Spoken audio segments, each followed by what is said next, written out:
All right, everyone, welcome. So I see looks like there's some folks who are new this week. I think we lost some people, as I was just mentioning. I had announced that this would not be a live class, but it is. um, and for those of you who are new, this is one of a year's worth of weekly lessons. The Miracles course is every week is a somewhat of a different slant on personal and spiritual growth, all designed toward living a miraculous life. It's not the kind of class that takes you from point A to point B so much as what works with a circular curriculum. So it's all about the process of life and really creating a higher quality of life in the process, not just achieving one goal or another, although it is about having little miracle experiences all along the way.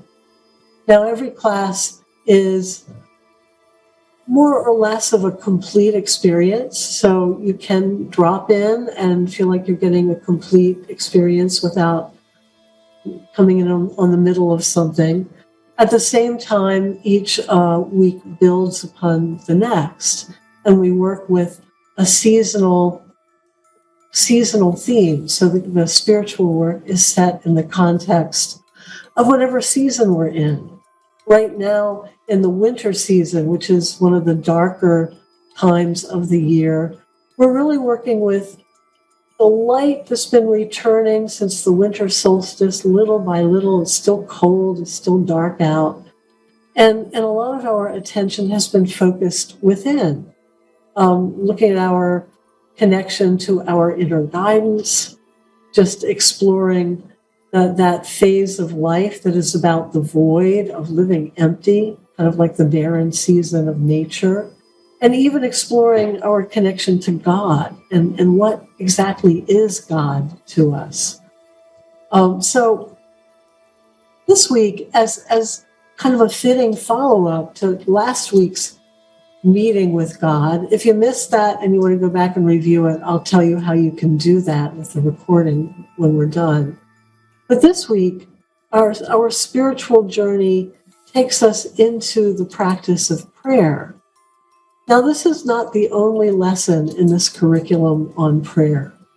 In the lighter seasons of the year, when we're immersed in the physicality of the natural world, everything growing, and here we work with manifesting the things that we dreamed up in winter, our heart's desires. In those times of the year, we work with directed prayer, where we seek out the assistance of God to make something happen. And in the fall, we work with healing prayer. And in the spring, we work with miracle-making prayer.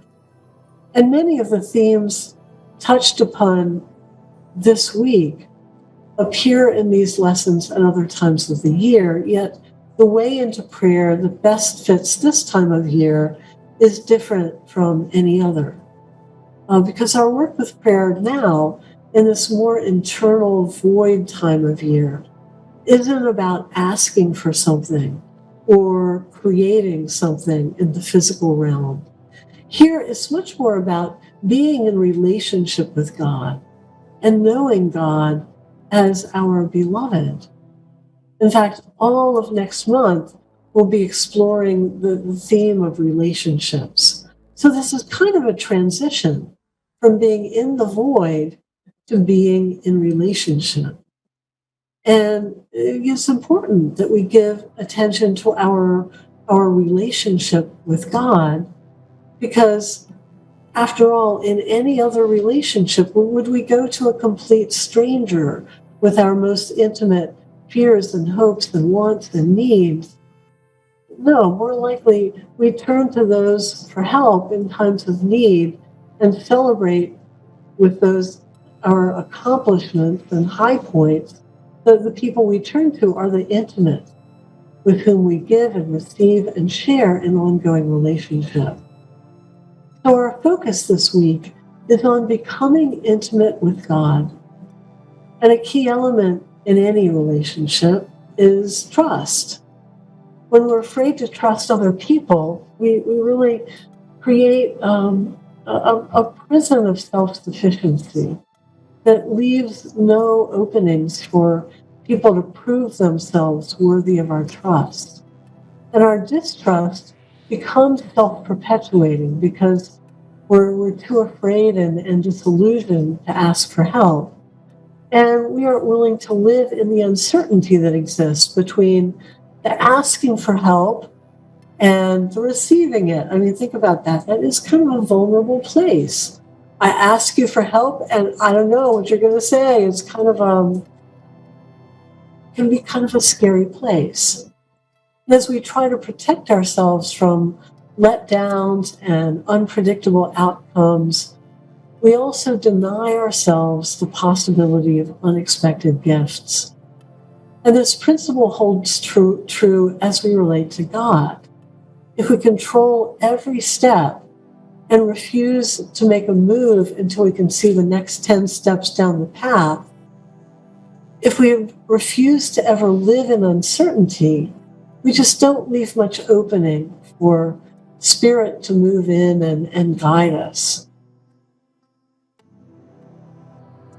And just as we needed to let go of all of our old preconceptions about God in our lesson last week, we may also need to release limiting stereotypes about prayer, which at its worst can devolve into kind of a hollow recitation of religious prose, or of just reading God our grocery list of requests, trying to micromanage God.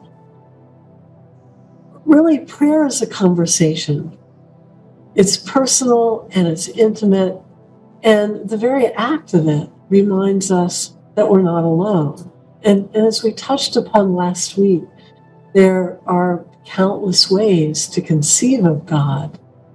It doesn't have to wear the face of a personalized deity in order to be a potent force in our lives. It can be perceived as energy, or we can think of it as something within ourselves. It doesn't need to be called God at all. We can call it the universe, spirit, the collective unconscious, Jesus, the Lord, our higher self, our guardian angel. We can call it a state of consciousness. What's really important is to envision ourselves connected to something greater than the collection of thoughts and feelings and physical characteristics and vulnerabilities that we think of as our self with a small s. Of course, as with everything, our expectations of God do affect our experience. If we expect a harsh and unforgiving God, we'll wind up feeling guilt and shame and judgment. If we imagine the non-existence of God, we'll live in a reality of separateness where we have only those limited resources that we believe a single vulnerable organism can have. Yet as we envision and begin to expect the reality of God as a limited benevolent source, then we start to tap into grace that's beyond anything we can access through the linear reasoning and physical power of our physical vehicle. And it's with this God, I invite us all to fall in love this week, because that's what this is all about this week. It's about falling in love with God. So my own path of prayer. For a lot of years, I just didn't quite get prayer. I had trouble understanding it. I had no religious upbringing as a child. I had no childhood prayer ritual to draw upon. And when I discovered spirituality on my own, I had more exposure to meditation than prayer. Prayer was something I just didn't really understand until a lot of years ago. I went to my good friend and sometime colleague, Reverend Deb Terramani, and asked her to explain prayer to me. Now, Reverend Deb knows prayer better than anyone I've ever met, and prays more than anyone I've ever met. I mean, seriously, she can spend 5, 6, 7, 8, 10 hours a day in prayer.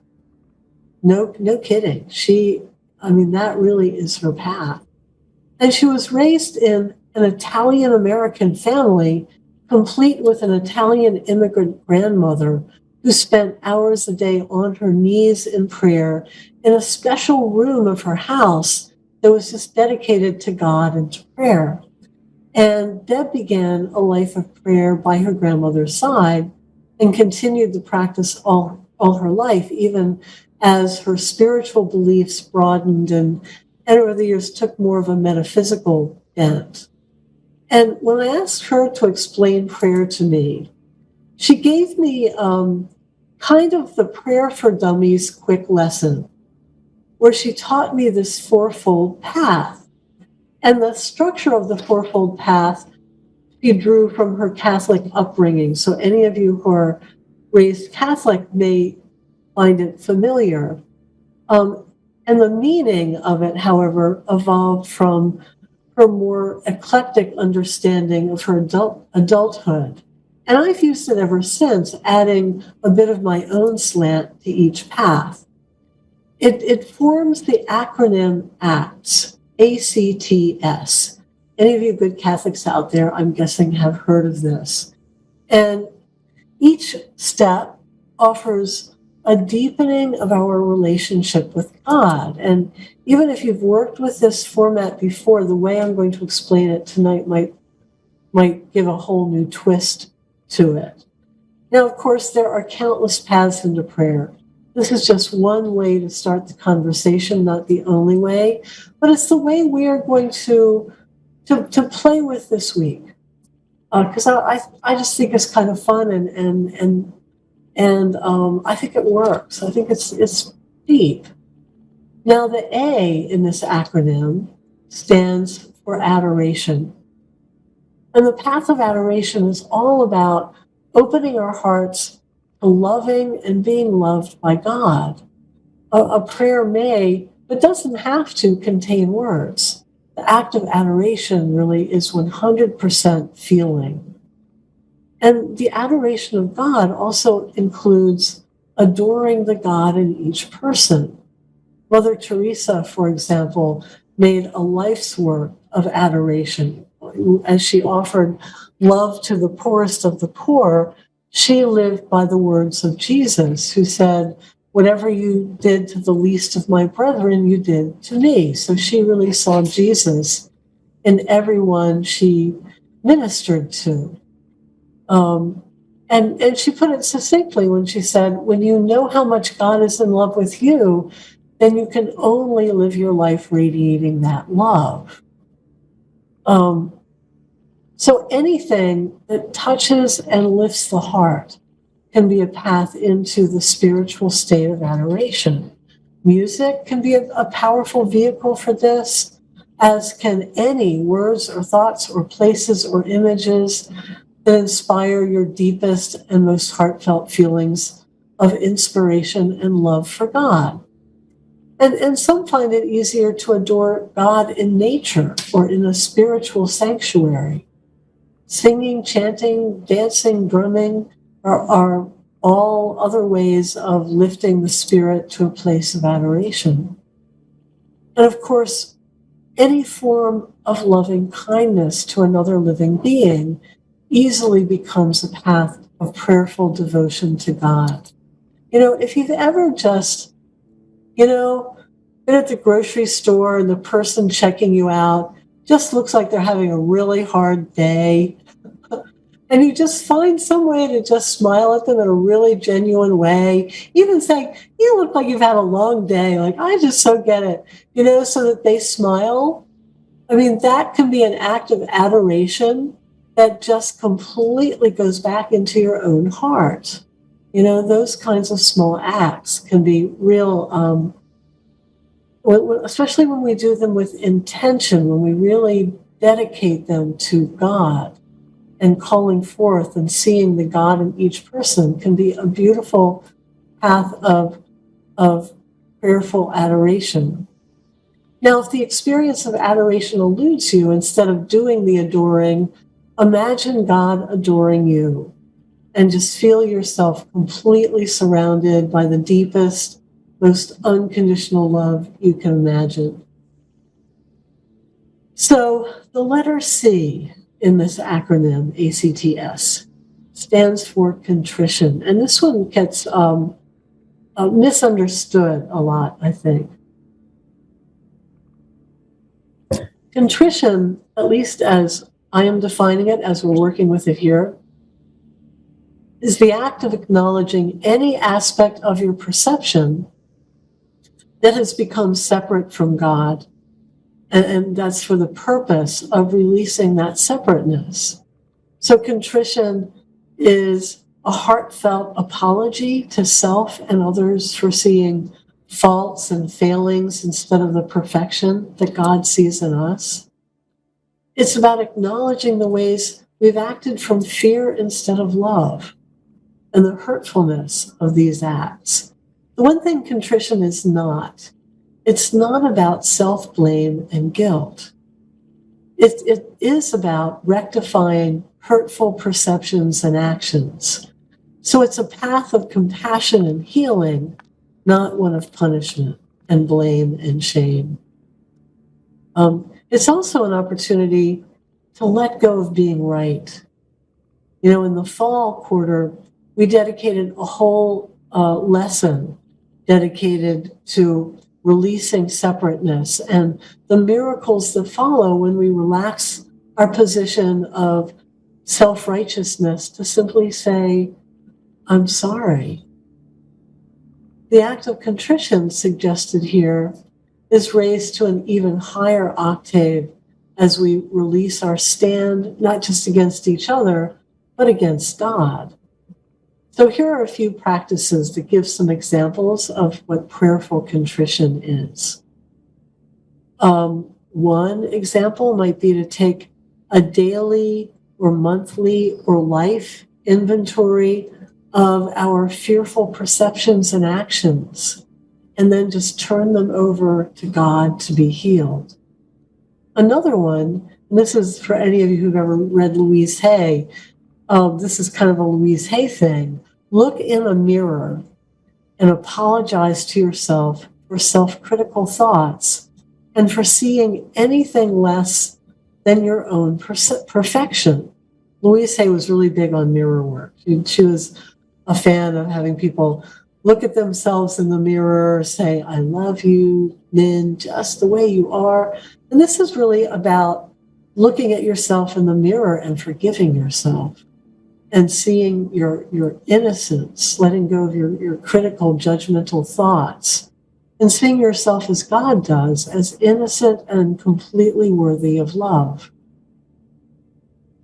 Another example might be talking in person or in prayer, where you address the other person's higher self when they're not present, but having a conversation either again in spirit or directly, where you apologize to other people for judgmental thoughts and words and hurtful actions, and take steps in whatever way feels appropriate to really rectify your hurtful actions toward other people. Another example of contrition is just really to feel the complete unconditional acceptance and forgiveness of God, and just to feel God's healing energy, just releasing any lack of forgiveness that you're holding toward yourself or another, recognizing your innocence in the eyes of God, kind of just turning it over. If you don't know how to do that yourself, just recognize that God sees you as innocent and just turn over all your stuff, your self-critical stuff. So the last letter in this no, the next letter, not the last, the next letter in this acronym is T, that stands for Thanksgiving. And the whole state of gratitude is a very highly magnetic state of mind. It promotes healing in our physical body. It leaves us feeling happier and at peace. And it naturally attracts to us our highest good. And because what we give attention to is what multiplies in our life, the more we acknowledge our blessings, invariably the more blessings we have. So Thanksgiving gives energy and attention to what we've received instead of what we lack. As a prayer, it's all about saying thank you instead of I want. And to practice Thanksgiving, just start thanking God often for everything you have now. Give thanks for all your successes, all your joys from the past. Give thanks for what you want to create in your life, as though it's already happened. Begin to notice all the small moments in your day when circumstances conspire in your favor. You know, a parking place opens up just as you need it. Say, thank you, God. You almost slip on the ice, but catch yourself in time, or you almost break a dish, but catch it just in time. Say, thank you, God. Unexpected check shows up in the mail. Say, thank you, God.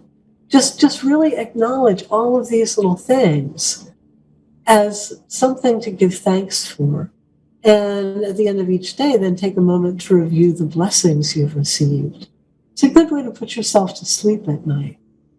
And give thanks even for the experiences in life that feel painful. In another lesson here, I tell us the story of a woman I knew who actually healed her melanoma, her recurring melanoma, by repeatedly affirming, thank you, God, for cancer. She was having these little minor surgeries every 6 weeks for year after year after year after year to remove precancerous tumors or precancerous cells until she started doing this affirmation work. Just thank you, God, for cancer. Thank you, God, for cancer. And I mean, after a while, she wasn't needing these little surgeries. After a while, she was, they were clearing her to go longer and longer without checkups. It's amazing the power of gratitude. Because what happens as we give thanks for situations that feel hurtful, we start relaxing instead of struggling against them. And that helps us to become more open and receptive to healing. We open to the life lessons that these situations offer without necessarily needing so much pain to catch our attention. Okay, now last but not least, the S in this acronym stands for surrender. And this last step is really about humility. It's kind of an ego-deflating step that, wants to know and do God's will instead of our own.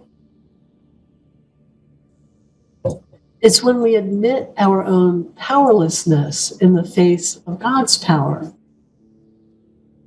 And humility actually is an integral part of the teachings of Alcoholics Anonymous. For any of you who've ever done a 12-step program, humility is the 12 Steps and 12 Traditions is a book published by Alcoholics Anonymous. It's like the big blue book. And it outlines the 12-step philosophy, and it points to the lack of humility as being a crippling defect of our culture. And it describes how we can attach a lot of pride to our capacity to control our destiny solely through our own cleverness and hard work. And the downfall to this is, and I'll quote it from the book here, as long as we place self-reliance first, a genuine reliance upon a higher power is out of the question. The basic ingredient of all humility a desire to seek and do God's will is missing, end of quote. So the absence of humility goes hand in hand with a belief in separateness. As we rigidly propel our lives forward solely on the power we have as, separate little particles rather than unified waves, to refer to a physics principle I've mentioned here before, separate particles, we invite the stress, the emptiness, and the desperation that all can lead to addiction. So not only is humility a step in the healing of addiction, but addiction is kind of an end product to its absence. So, and just as Alcoholics Anonymous teaches the necessity of admitting powerlessness over alcohol before healing can truly begin, we all need at some point to admit our utter powerlessness over the fears and limited vision of our ego, the ego being the part of us, that's just our conscious analytical mind that tries to control the world around us from more of a fear-based place that isn't operating from that trust in the process of life and trust in God. And the minute we believe ourselves to be completely free of our ego, that, of course, is when we become stuck. We were having a little conversation about shadow work before we started class, and we were just chatting.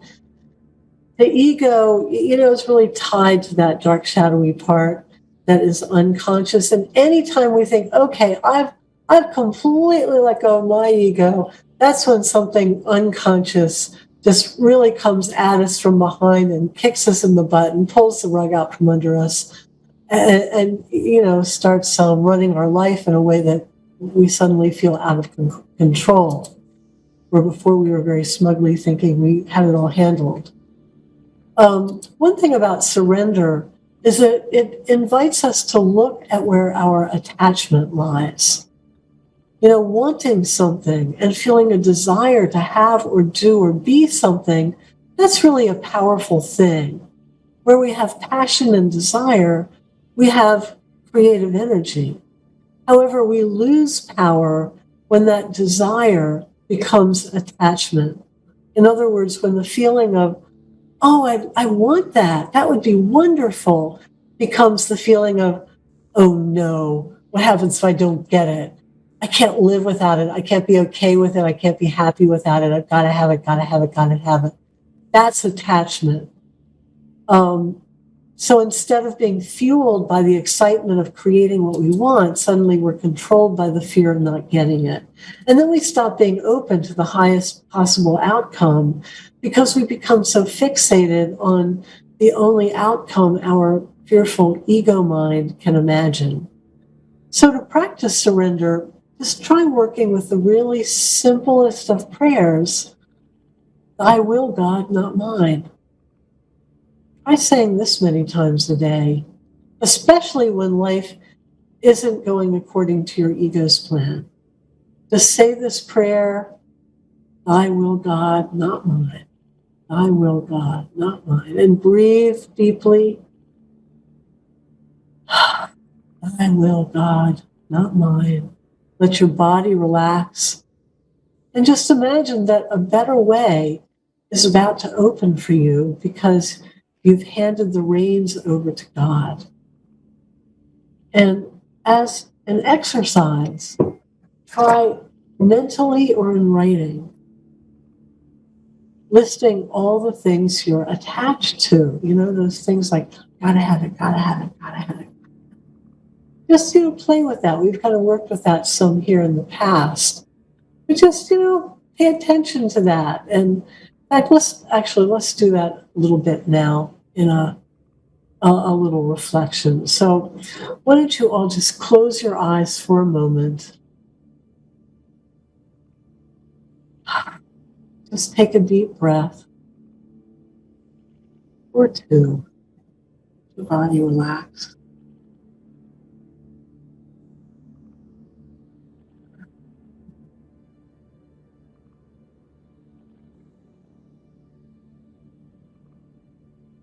Just think about all the things in life you're attached to, and include things you currently have as well as future outcomes that you're just pinning your happiness to. Like, I gotta have this. Now, attachment isn't just about what you love or what you want. It exists wherever we feel, I just can't be complete or happy or safe or fulfilled, etc., without this. And you might include people, jobs, material possessions, your health, aspects of your identity and life circumstances, just to name a few. And as you identify each of these things, picture yourself letting them go, and imagine that life could still be meaningful and joyful, even blissful, without them.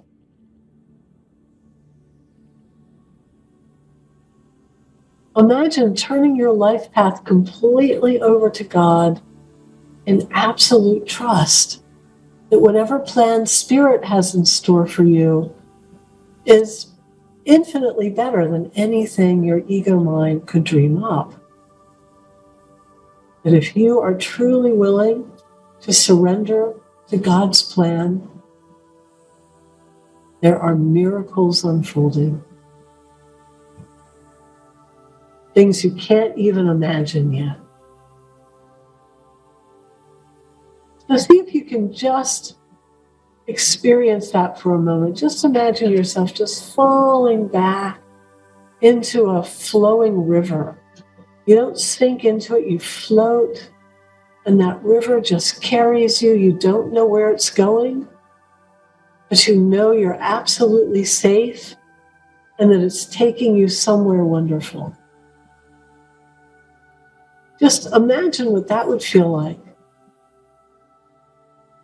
See if you can feel it even in every cell of your body. You make it that real. You can see it around you.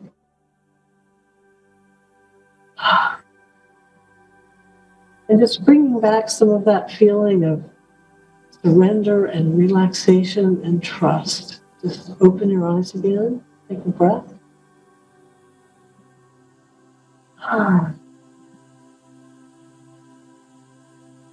So there's a lot of ways to work with these four aspects of prayer. You could practice one step at a time, spending days, weeks, a month. Just focusing on one of these. You could make a life path on any one of these. You could see which one has the most appeal and start there. Or you could start with the one that feels the most difficult, trusting that there's going to be some important lesson for you in the step that offers the greatest challenge. You could even incorporate all four steps into a daily prayer ritual, giving some attention to each. So I invite you to find your own way into working with these four steps this week. But we're going to do a little exercise with this, because the way I have worked with these four paths in some of my group sessions is by creating a short message for each one, and then I've printed them out on separate little bits of paper. So there's a lot of them. And there's little handouts. And when I'm in a group, I just have everybody pick one of these randomly without looking, trusting that they're going to get the prayer path that they most need right now. Right here, right now, this week, today. Now, I can't hand these around, but I can pick one for each of you. And you all know, as you worked with me, how interestingly serendipity has a way of bringing messages to us that are somehow just right. And I'm going to read all the messages to you. And so you know what all four are, these little kind of prayers. I created for each one. And then I'm going to pick one for you all. So the adoration prayer goes like this. Know how much you are loved. Know how much love you have to give. Let your heart break open with joy. Contrition goes like this. Your blame, shame, guilt, and separateness are all an illusion that you now release. You're forgiven, and you radiate compassion and forgiveness towards others. Thanksgiving. Count the many blessings you have now. All the circumstances of your life conspire to assist you toward your highest good. The more you recognize this, the more you heal, prosper, and thrive. Surrender. Let go, and let go some more. Trust in God's plan for you. There's nothing more you need to do. Now, if you have any doubt as to the efficacy of this method of being guided to a path, here's how it worked for a woman in my group who also had some doubts. She didn't particularly resonate with the message she received. It was Thanksgiving. But she was like, being polite about it, like, oh, okay, I'll think about that. Then she attended another event with me several weeks later, where I happened again to be using the same handouts. And once again, she picked Thanksgiving. Now, this is a little bit of a coincidence, and it caused her to give a little bit more attention to it, but it still didn't seem to penetrate all that deeply. I mean, it was 1 in 4, it could easily happen twice. She did, however, post one of the little messages on her refrigerator, and she put the other one in her wallet. So more weeks passed, and as she was leaving her urban apartment, she saw a little purple slip of paper on the pavement. And it so reminded her of the purple handouts I used in my class on prayer that she just had to go over and look at it, see what it was. A bubblegum wrapper or a Lynn Woodland prayer. And to her amazement, it was one of those same handouts. And guess what? It was the one with Thanksgiving. And she was startled to see it as she lived nowhere near where the classes had taken place. But she imagined, she must have somehow dropped the one she carried with her. So she checked her wallet, and there it was, still there. So she went inside thinking it must surely be the one from her refrigerator, but it too was still there. And this time she knew that the message of Thanksgiving truly was an important message and a little bit of a miracle meant just for her, not just some meaningless coincidence. And she embraced it. And I met with her months after this experience and was just really struck by how different she was. She just seemed happier than I'd ever seen her. She kept saying over and over how blessed she felt for so many things in her life. She didn't even realize how much she was gushing gratitude until I brought it to her attention. And then she attributed it to that whole miracle of Thanksgiving. So that story is just a long way of saying, you really trust that whatever path picks you tonight is somehow very important for you right now. And spend the week immersing yourself in this path. See if you can create some form of practice that allows you to give it up to an offering to God, to give it forward as an offering to people, and to receive it as a gift from God. So I'm going to pick for everybody now. I'm just going to go through my screen as I see you. And your message is adoration. Know how much you are loved. Know how much love you have to give. Let your heart break open with joy. The next one Your message is, adoration. Know how much you are loved. Know how much love you have to give. Let your heart break open with joy. Thanksgiving is for you. Count the many blessings you have now. All the circumstances of your life conspire to assist you toward your highest good. The more you recognize this, the more you heal, prosper, and thrive. Surrender. Let go, and let go. So you get this one all the time, don't you, girl?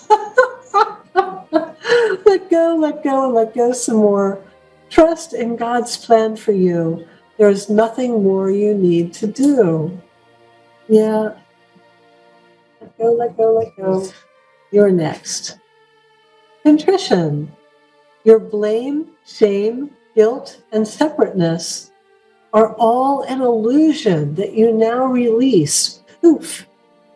You are forgiven and now radiate compassion and forgiveness toward others. And I think that a lot of that is about forgiving yourself. You get to forgive yourself. Your message also is contrition. Your blame, shame, guilt, and separateness are all an illusion that you now release. You are forgiven and now radiate compassion and forgiveness toward others. You have Thanksgiving. Count the many blessings you have now. All the circumstances of your life conspire to assist you toward your highest good. The more you recognize this, the more you heal, prosper, and thrive. You're next. Contrition. Your blame, shame, guilt, and separateness are all an illusion that you now release. You are forgiven and now radiate compassion and forgiveness toward others. Another contrition. We need a lot of contrition tonight. Your blame, shame, guilt, and separateness are all an illusion that you now release. You are forgiven and now radiate compassion and forgiveness toward others. You have Thanksgiving. Count your blessings. And one for me. Contrition. My blame, shame, guilt, and separateness is okay. We all need contrition tonight, a lot of us. A whole lot of us. So again, see if you can find the path, a way to really work this path. Spending the week immersing yourself in it. At least think about it once a day. Read the written materials because you will see the little written blurbs that go along with each message. So go in there and, at the very least, you might want to write it down, put it on a 3x5 card or Post-it note, put it on your fridge so that you have it in front of you. And, really work with it. Now, prayer is really an ongoing conversation with the divine. And what begins as a bridge between our small sense of self and the greatness of spirit ultimately leads us to know our oneness with God. So it begins with communication, becomes communion. So paradoxically, when prayer is successful, the need for it becomes obsolete. A Course in Miracles, which some of you may be familiar with, is a big, thick three-volume set of spiritual teachings. I've talked about it a bit here in the past that were channeled by someone, I think back in the maybe 70s, and very heady, but very interesting principles. It addresses this whole idea of communication with God versus communion. See, we're having people drop in and out. If you drop in and out, when you come back, make sure to mute yourself. I'm going to mute everybody. There you go. From the third chapter of the first volume in a section entitled Innocent Perception, A Course in Miracles says, I'm quoting here, as long as perception lasts, prayer has a place.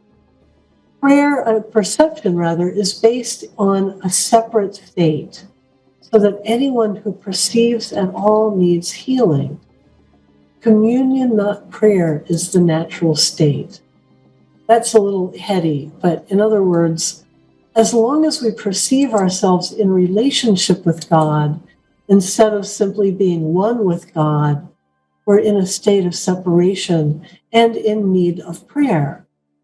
Now, of Course in Miracles also says, the only meaningful prayer is forgiveness, because those who have been forgiven have everything.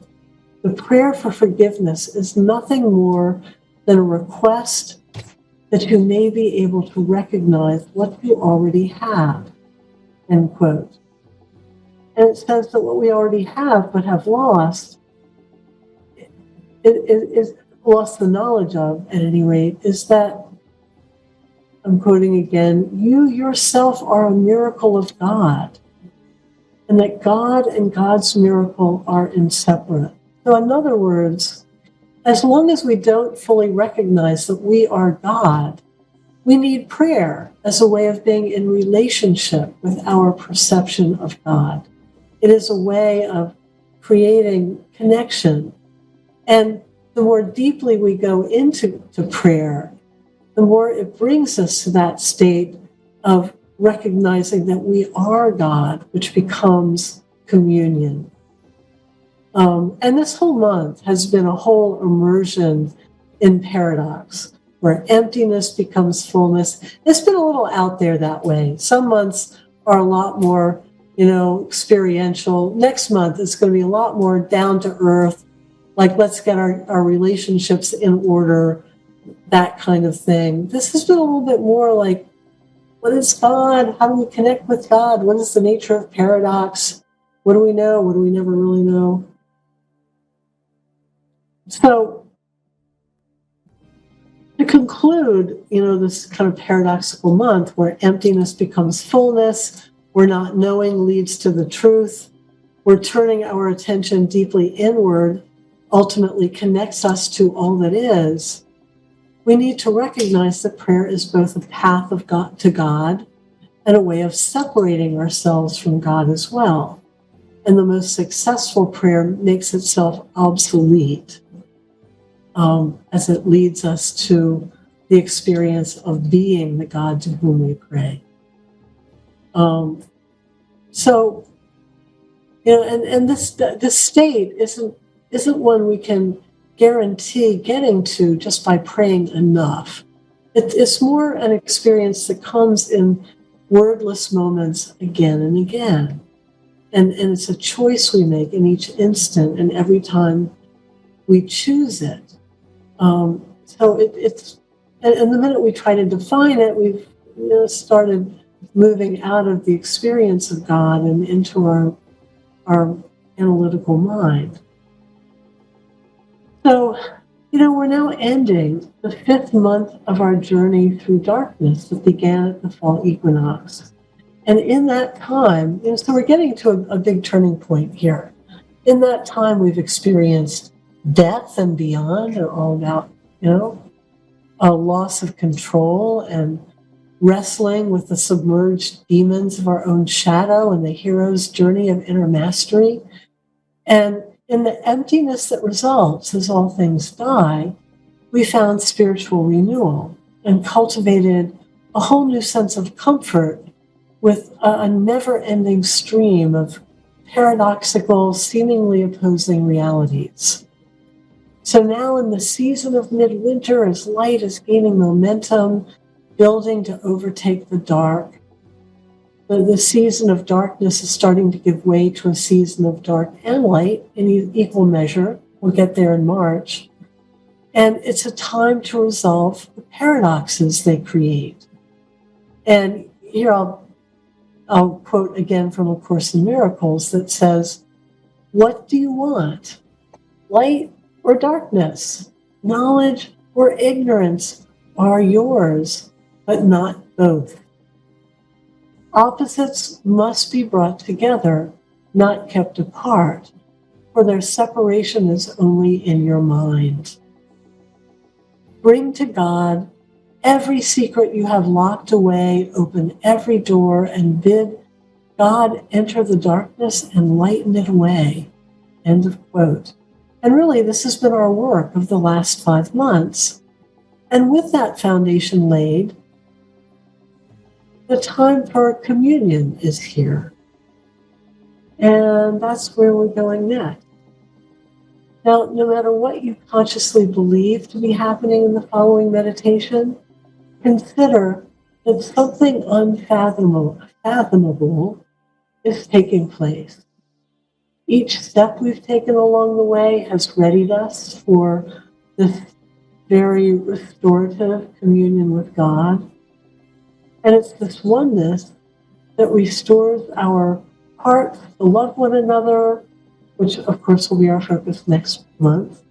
But it's this oneness with God that also fuels our work with manifesting in the later months, with healing in the fall. It's what fuels all of our work here. That's about calling in our highest good and well-being, our abundance, our joy, our success, our prosperity, our health. It's all about recognizing this oneness with God, really tapping it. And even if you doubt that this magnitude of blessing is possible for you, or maybe you don't feel that you spent enough time on the preceding lessons to be ready for it, know that communion only takes the tiniest instant of willingness. And in that instant, everything changes. And in a lot of ways, this course is like a flowing river where there's so many minds that have done this work before you that it really does create something of a wave. It can carry you, even if this is your first experience, into maybe a deeper experience than you would have found on your own. We work here quite a bit with the amplifying effect of all of us together. So know that this could be a very profound, life-changing moment. And just get ready for this meditation by getting comfortable in your seat.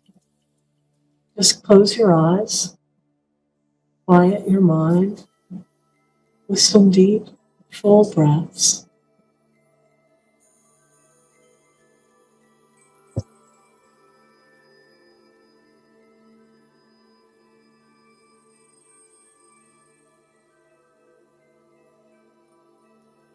Relax deeper and deeper.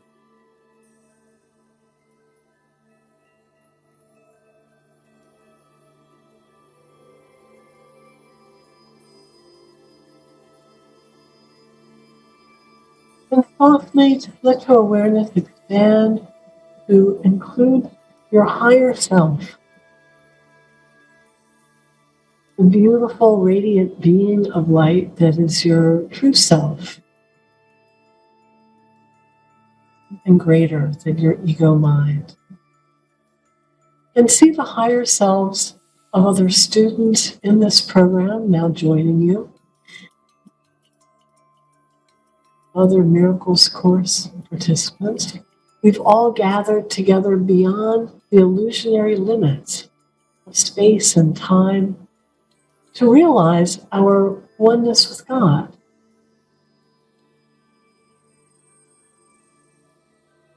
So picture those who are currently in this program, all of us here, and then because in the spiritual realm, time is illusionary. Imagine the lights of all the souls who have in the past and will in the future gather in the circle created by our intent. Far reaches of physics show us that time as a line doesn't really exist. And consciousness truly is powerful enough to flow back and forth across time and space. So imagine that we can all be together and know that each soul in this circle is a divine expression of God. Feel the presence of God all around you in the form of these divine beings. You see these higher selves, these sparks of the divine, all coming together on behalf of one another. And you can feel how much more powerful we are together than we could ever be separately. Our joined intentions quicken our growth so that what has seemed difficult in the past will now come more easily. And just take a moment to feel the energy of the circle building stronger, stronger.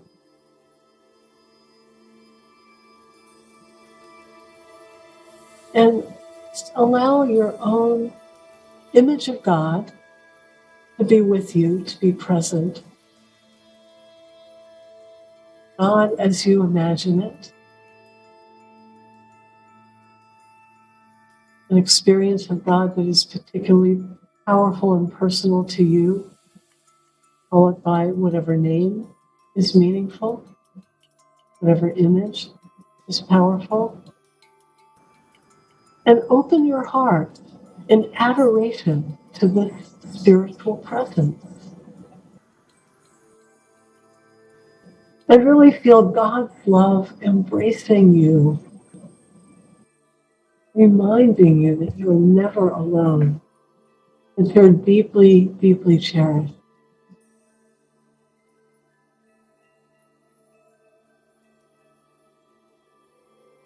And the force of God's love reminds you that you too are a force of love and that you have so much to give.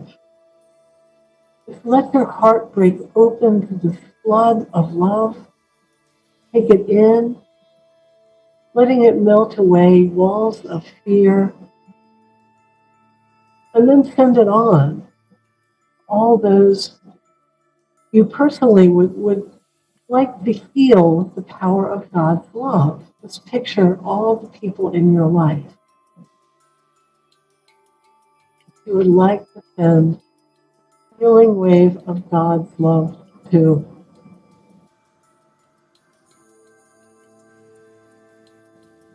And know that love given in this way is always received, whether it manifests in the way we want or expect. Know that it's always received.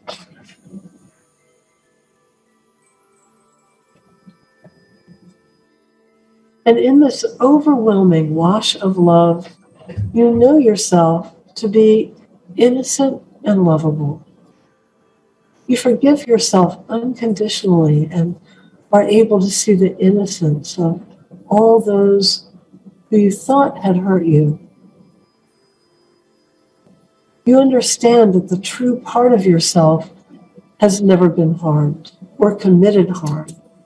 The highest self that you are, that is a spark of the divine, is beyond harming and being harmed. And you see that reality now.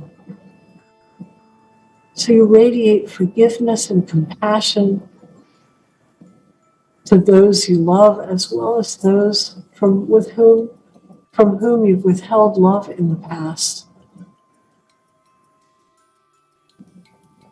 And in the light of divine love, you see how blessed you are and how all the circumstances of your life have served you in some way. Everything has worked toward your highest good, and you give thanks for what is, for what has been, for what's to be. Your heart offers up to God a gift of overflowing gratitude.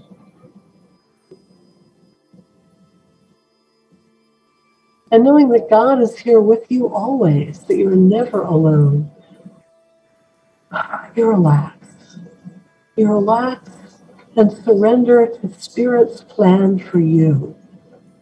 You trust that all is well and you're in good hands.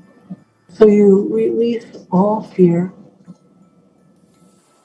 You let go and let God carry you forward. your trust in the process of life, your trust in yourself, and your loving trust of others calls forth the best in everyone you encounter. You no longer resist the emptiness of the void or the uncertainty of mystery. You embrace the adventure of it and relax into the paradox of knowing and not knowing. With the most profound trust there is, you now open every door of your being to God, allowing Spirit to fill every dark corner with light.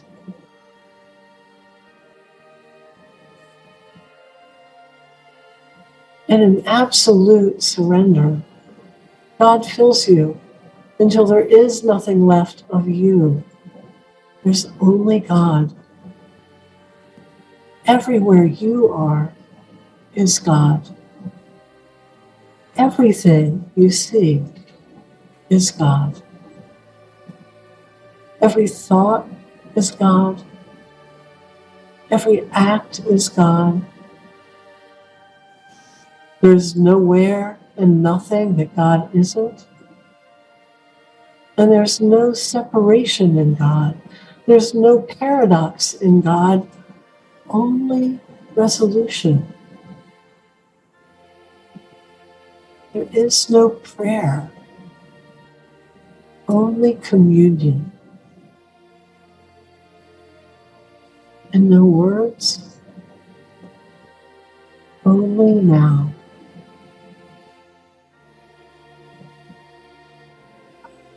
And you breathe.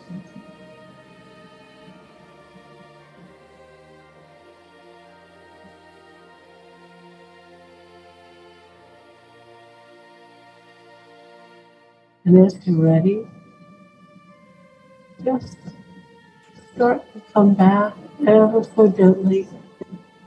Take a moment to thank all the souls in our circle with whom you've shared this experience of communion. And know that something has changed. There's no need to grasp for an understanding of what it is. Simply feel the peace of it.